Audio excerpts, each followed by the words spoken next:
کہ کس کو آپ زکات دے سکتے ہیں اور کس کو آپ زکات نہیں دے سکتے. تو اختصار کے ساتھ میں عرض کروں کہ آپ اپنے جو والدین ہیں ان کو زکات نہیں دے سکتے. اسے ہم کہتے ہیں اپنے اصول کو.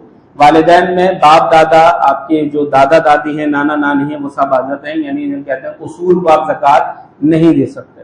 تو اب اگر کوئی بندہ مالدار ہے لیکن والد صاحب مستحق ہیں، یا دادا مستحق ہیں، یا نانا مستحق ہے، دادی یا نانی مستحق ہیں، تو پھر کیا انہیں زکات کی رقم دے سکتا ہے؟ تو نہیں، اپنے اصول کو آپ زکات نہیں دے سکتے. اسی طرح اپنے فروع کو آپ زکات نہیں دے سکتے. فروع کا مطلب ہوتا ہے اپنی اولاد کو آپ زکات نہیں دے سکتے.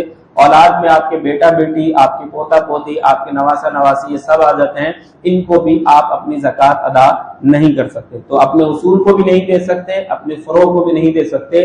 اب جو درمیان میں ہے، مطلب جو ہمارے جیسے ہیں، یعنی ہمارے بہن بھائی، وہ نہ ہمارے اصول میں ہے، وہ ہمارے باپ دادا نہیں ہے، وہ نہ ہمارے فروع میں ہے، ہماری اولاد نہیں ہے، تو اپنے بہن بھائیوں کو زکات آپ دے سکتے ہیں. اگر آپ اپنے بھائی کو زکات دینا چاہیں تو بالکل دے سکتے ہیں اگر وہ مستحق زکات ہے. اچھا، زکات جس کو آپ دے رہے ہیں اس کو بتانا ضروری نہیں ہوتا کہ زکات کا پیسہ ہے. آپ یہ سمجھتے ہیں کہ میری زکات بننے کی 50,000 لاکھ روپے. اب اگر میں بھائی کو اتنے پیسے دوں اپنی جیب سے تو یہ میرے لیے مشکل ہوگا، کیونکہ میرا اتنا بجٹ نہیں بن پائے گا. لیکن اگر میں زکات کی رقم دوں اور بتا کر دوں کہ زکات کی رقم ہے تو وہ کبھی بھی نہیں لے گا. تو آپ اس کو بطور تحفہ، بطور عیدی، میری طرف سے گفٹ، اس طرح کے الفاظ سے بھی آپ اس کو زکات کی ادائیگی کر سکتے ہیں.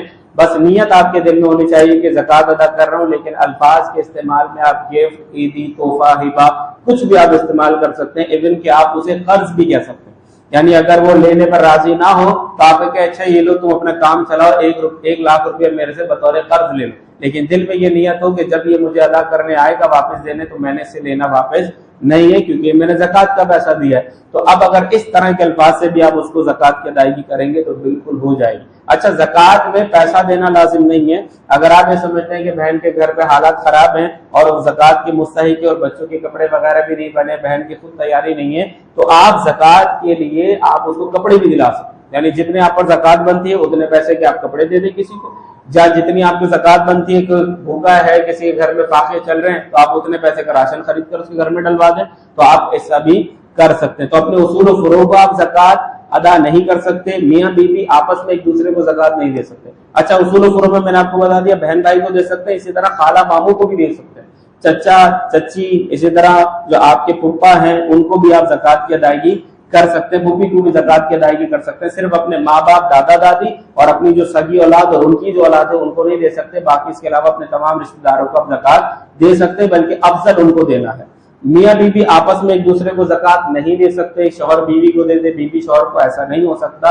اسی طرح جو ہاشمی ہیں، یعنی جو آل علی ہیں، جو علوی ہیں، یا آل جعفر ہیں، یا آل عباس ہیں جو عباسی کہلاتے ہیں، آل عقیل ہیں یا آل حارث ہیں، انہیں ہاشمی کہتے ہیں. یہ 5 قبائل ہیں.